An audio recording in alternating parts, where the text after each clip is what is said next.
Hello student, chapter 1 हमने start कर रखा था, उसी को आगे करते हैं।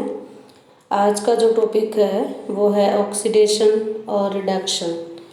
ऑक्सीडेशन एंड रिडक्शन मीनिंग क्या है इनका हिंदी में? ऑक्सीकरण और अपचयन। ठीक है, ऑक्सीडेशन का मतलब होता है ऑक्सीकरण और रिडक्शन का होता है उपचयन।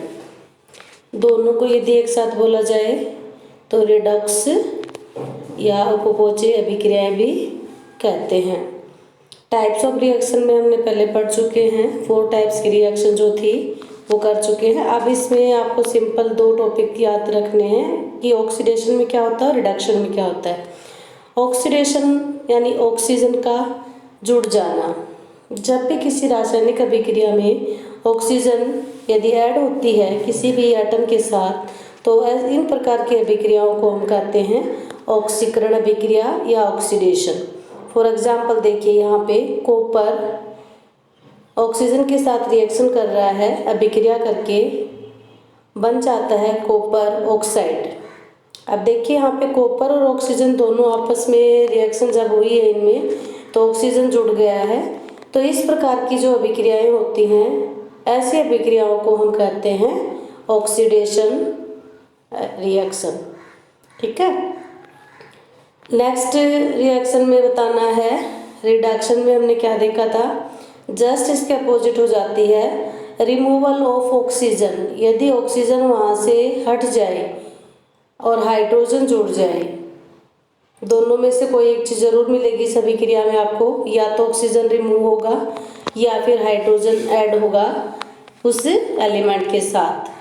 यहाँ पर हम देख रहे हैं रिएक्शन में कॉपर जो ऑक्साइड है जो कि यहाँ पे बना था, जब इसका हाइड्रोलाइसिस किया जाता है, हाइड्रोजन से अभिक्रिया करवाई जाती है हीट देकर, तब ये ऑक्सीजन जो है वो यहाँ से रिमूव हो जाएगी और रिमूव होकर हाइड्रोजन के साथ जुड़ जाएगी। तो ऐसी अभिक्रिया जो है उस प्रकार की अभिक्रियाओं को हम कहते हैं रिडक्शन। तो आपको बिल्कुल समझ में आ गया होगा शायद कि कितना डिफिकल्ट नहीं है, सिर्फ इतना ध्यान रखना है, ऐड ऑफ ऑक्सीजन यानी ऑक्सीजन का जुड़ना ऑक्सीकरण अभिक्रिया ऑक्सीडेशन अभिक्रिया कहलाएगी, और रिमूवल ऑफ ऑक्सीजन यानी कि ऑक्सीजन का वहाँ से हट जाना, तो ऐसी जो रिएक्शन होगी वो आपकी रिडक्शन रिएक्शन कहलाएगी।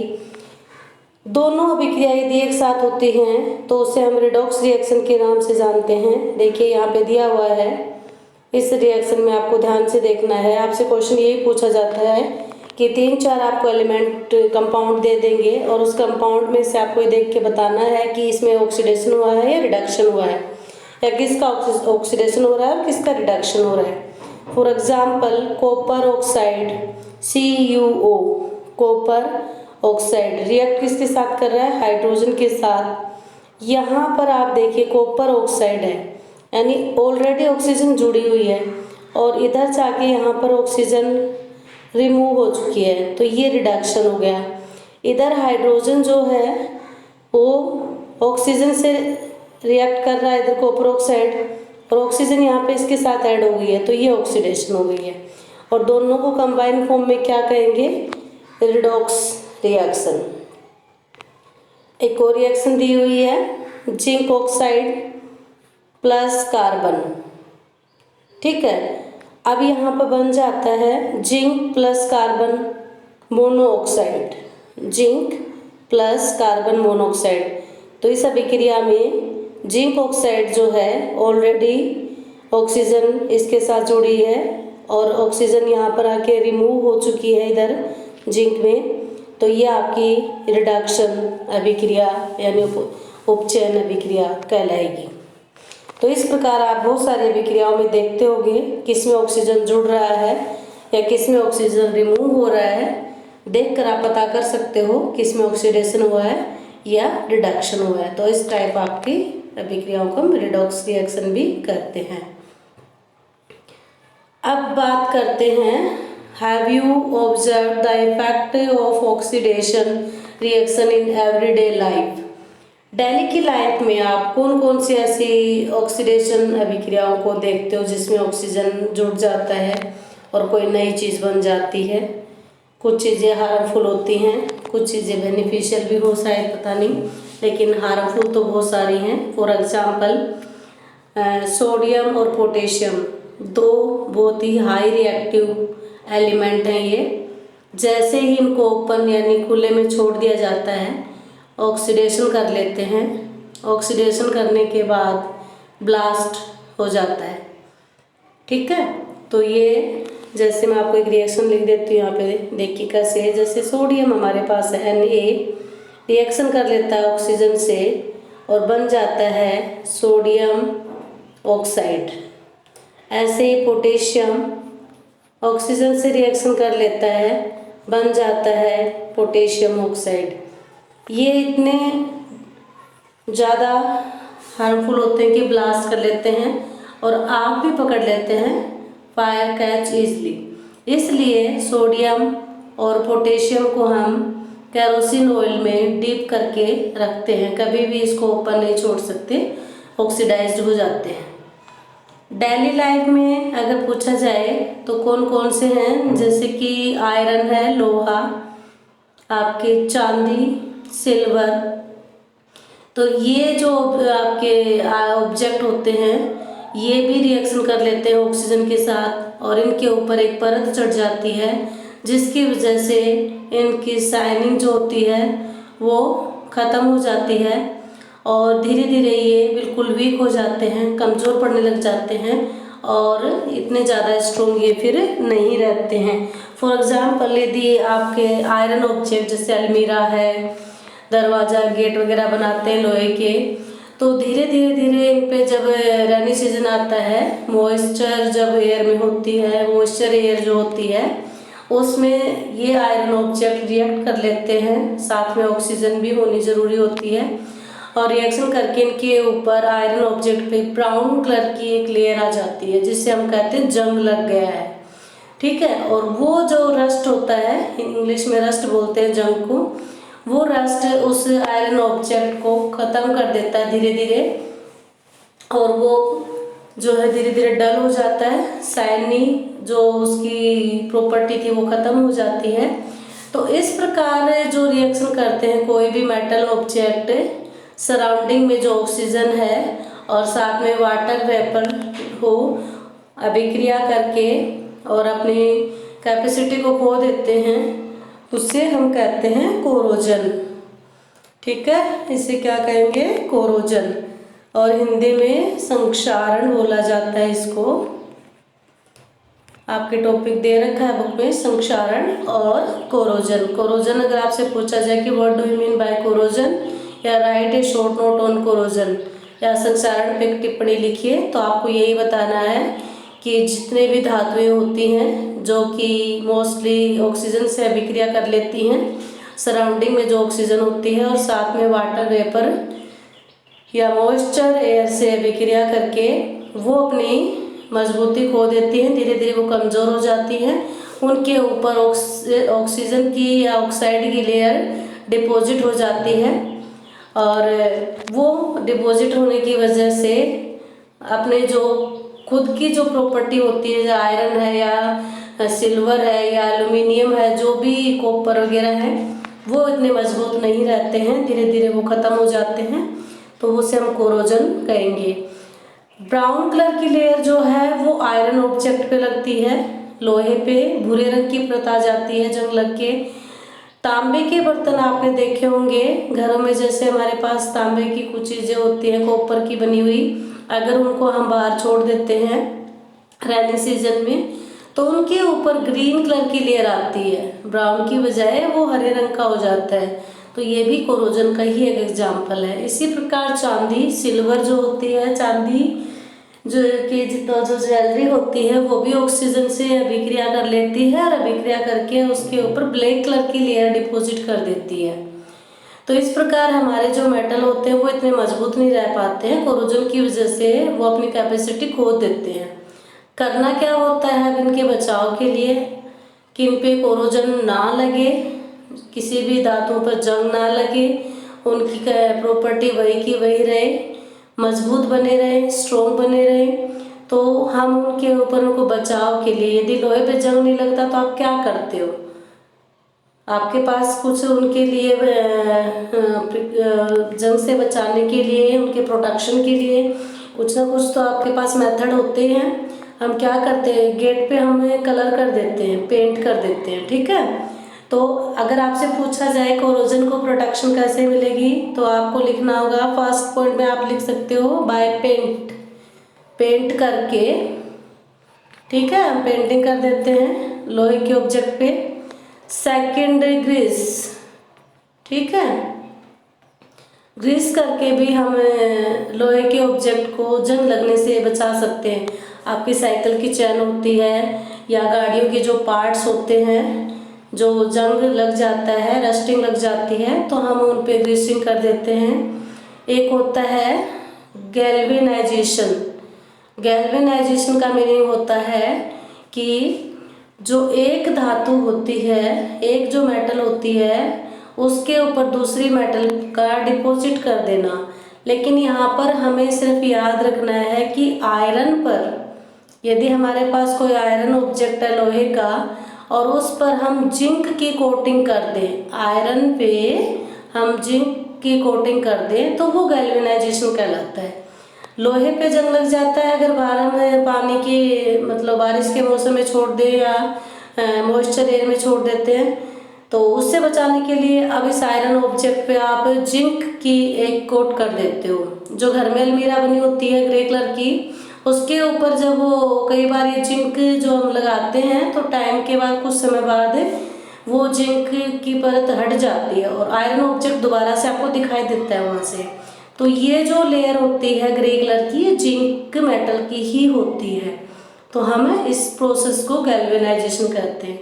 इसी प्रकार गोल्ड की ज्वेलरी होती है, प्लेटिनम की ज्वेलरी होती है, सिल्वर की ज्वेलरी होती है।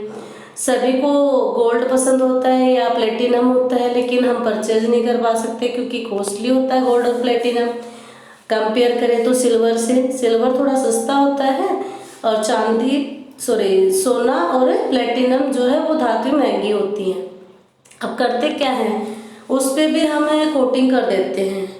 जो चांदी की ज्वेलरी होती है उसके ऊपर हम गोल्ड की प्लेटिंग कर देते हैं, वो तो दिखने में गोल्ड जैसी लगेंगी, ताकि वो हमें उनको अपनी मनपसंद की, अगर गोल्ड नहीं खरीद सकते तो दिखने में गोल्ड जैसा लगे उसके लिए, और वो शाइनिंग भी उसकी ज़्यादा होगी।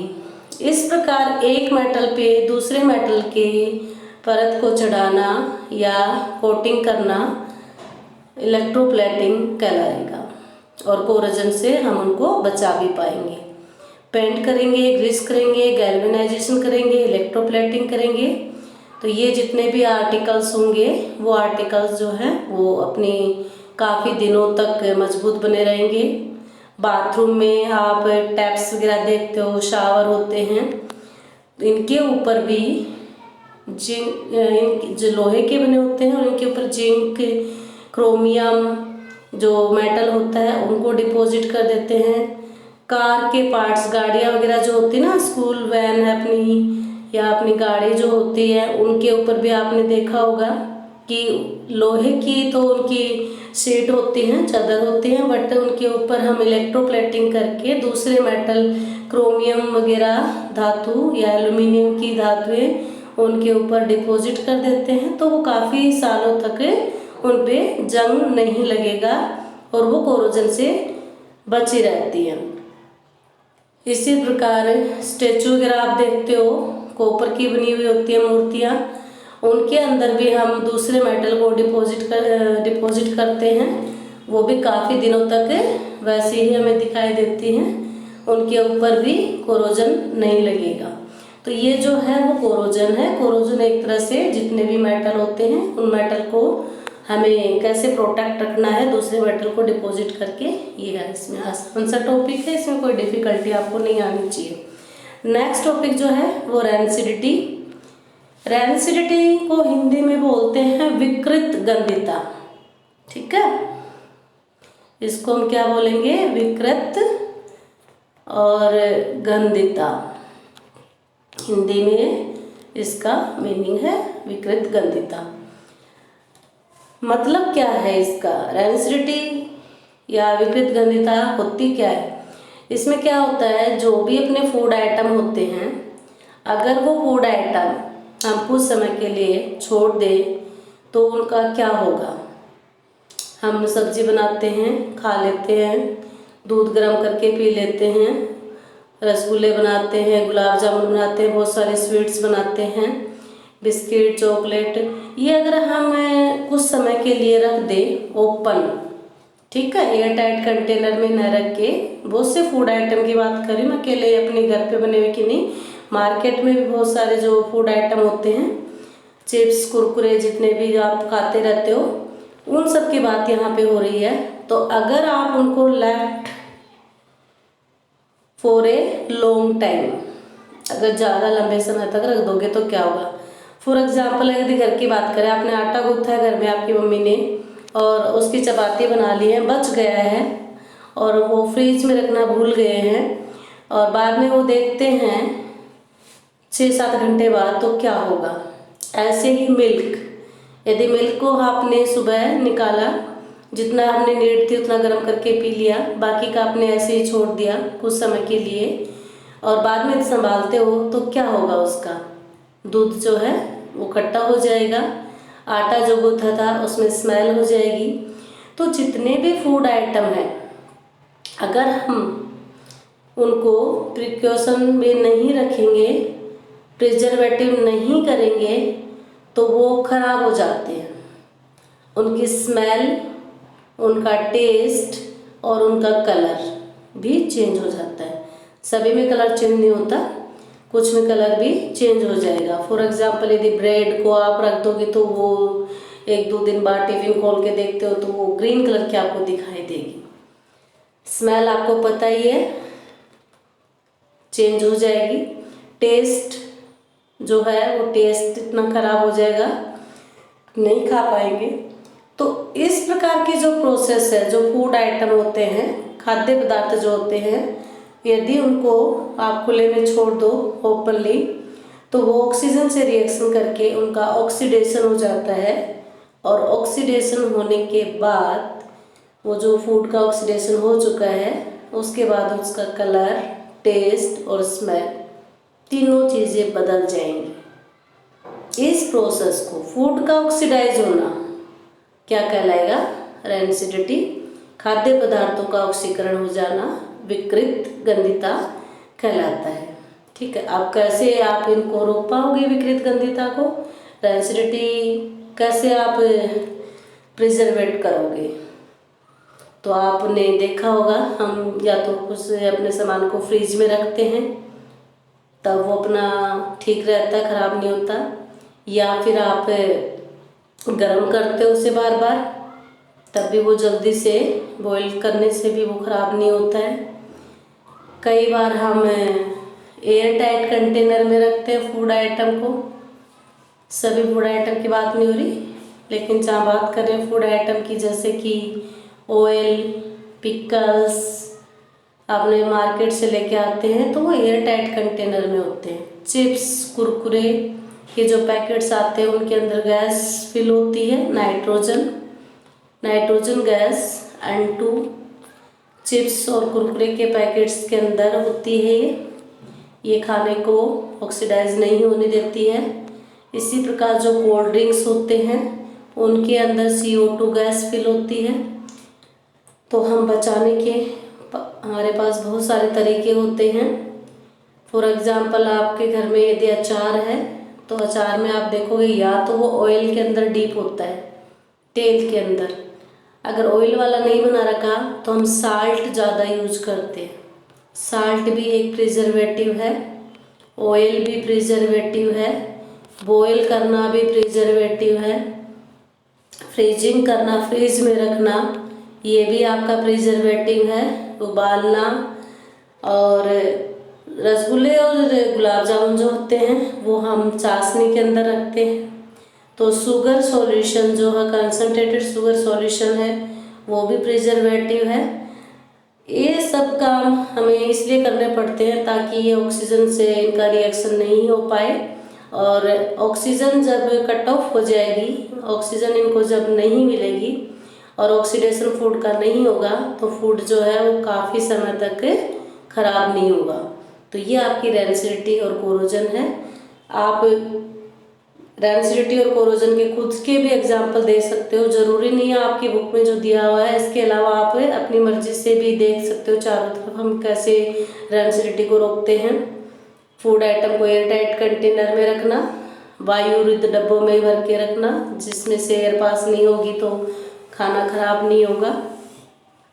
बॉईल करके ज़्यादा, जब लाइट नहीं होती है, फ्रिज नहीं चलता है, समर का सीज़न होता है, तो हम क्या करेंगे, जैसे घर में दूध है तो उसको बार बार उबालते हैं बॉइलिंग करके। अलग अलग फूड आइटम के लिए अलग अलग प्रिजर्वेटिव है। ये जो प्रिजर्वेटिव मैं आपको बता रही हूँ, बॉइलिंग करना, फ्रीजिंग करना और ऑयलिंग करना या फिर एयर टाइट कंटेनर में रखना, ऑक्सीजन जो है वो रोकने के लिए आप चिप्स और कुरकुरे की पैकेट में नाइट्रोजन गैस को फिल करना, कोल्ड ड्रिंक्स वगैरह में कार्बन डाइऑक्साइड गैस को फिल करके रखना, ये सारे के सारे आपके नेचुरल एक तरह से प्रिजर्वेटिव होते हैं। कुछ केमिकल भी मार्केट में मिलते हैं जिससे हमारे फूड आइटम हैं वो खराब नहीं होते हैं। इसमें आपका सोडियम बेंजोइट, ठीक है, सोडियम बेंजोइट और पोटेशियम मेटाबाइसल्फेट, ये दो प्रिजर्वेटिव जो हैं वो केमिकल प्रिजर्वेटिव कहलाते हैं, जो कि मार्केट में अवेलेबल होते हैं। ये भी रेंसिडिटी को स्टॉप करते हैं। क्वेश्चन दिए हुए हैं 2-3 कर लेते हैं। देखिए पहला क्वेश्चन क्या है, why does the colour of the copper sulphate solution change when an iron nails deep in it. Copper sulphate solution जो था, पता ही आपको किस कलर का था, ब्लू कलर, ठीक है, CuSO4, ये आपका इस कलर का था जो ये लिखे हुए हैं आपके, ठीक है, ब्लू कलर। जब हमने इसमें आयरन नेल्स डाले तो इसका कलर चेंज हो गया क्योंकि फेरस सल्फेट बन गया था, ठीक है, इसका आंसर दे देना। Copper sulphate react with iron form iron sulphate, the colour of iron sulphate is green, okay, blue changing to green because copper is displaced by iron. Iron is more reactive metal than copper. Copper sulphate का विलयन नीले रंग का होता है, iron से या ferrous से अभिक्रिया कर लेता है, अभिक्रिया करके कॉपर को वहाँ से विस्थापित करके खुद जुड़ जाता है, फेरस सल्फेट बन जाता है। फेरस सल्फेट का जो कलर होता है वो ग्रीन होता है, हरे रंग का होता है। इसका आंसर ये आ जाएगा। Next, give an example of double displacement reaction other than one given activity 1.10। ये कह रहे हैं कि आपको डबल डिस्प्लेसमेंट यानी द्विविस्थापन अभिक्रिया का उदाहरण दीजिए जो कि एक्टिविटी 1.10 के अलावा और भी हो। तो द्विविस्थापन अभिक्रिया में आपको दो धातुओं का आपस में आयन्स का विस्थापन करना है, वो अभिक्रिया देनी है। आइडेंटिफाई करना है स्टेज में किसका ऑक्सीडेशन हो रहा है, किसका रिडक्शन। ऑक्सीजन जहाँ ऐड हो रही है वो ऑक्सीडेशन हो जाएगा और ऑक्सीजन जहाँ रिमूव हो रही है वो रिडक्शन हो जाएगा। दोनों हो रही है एक साथ, ऑक्सीडेशन रिडक्शन, तो रिडॉक्स लिख देना। ये अभी हमने आज ही किया है ये टॉपिक। देखिए इसमें ऑक्सीडेशन हो गया ना, Na+O add of oxygen oxidation, यहाँ पर रिडक्शन हो गया, तो आपको ये बता देना है, ठीक है। तो ये बेटा चैप्टर आपका यहाँ कंप्लीट हो जाता है और आप जितनी ज़्यादा इसकी प्रैक्टिस करोगे उतना ही ये याद रहेगा। रटने की कोशिश मत करना, ज़्यादा से ज़्यादा आप एलिमेंट के नाम, उनके एटॉमिक नंबर, उनकी वैलेंसी याद करके बैलेंस करने का कोशिश करनी होगी आपको, नहीं तो ये चैप्टर आपको नहीं हो पाएगा। बैलेंस करना बहुत आसान है, सिर्फ आपको दोनों तरफ इक्वल करने हैं। रेंसिडिटी कोरोजन का टॉपिक आप ज़रूरी नहीं बुक वाला ही लिखो, आप अपनी खुद की लैंग्वेज में भी ये कर सकते हो, ठीक है। फिर भी कोई डाउट आता है तो आप मेरे से कंसल्ट कर लेना। आगे की जो एक्सरसाइज है इसकी आप कल प्रैक्टिस करोगे और इसके क्वेश्चन आंसर भी मैं सेंड कर दूंगी नेक्स्ट वीक में। Thank you.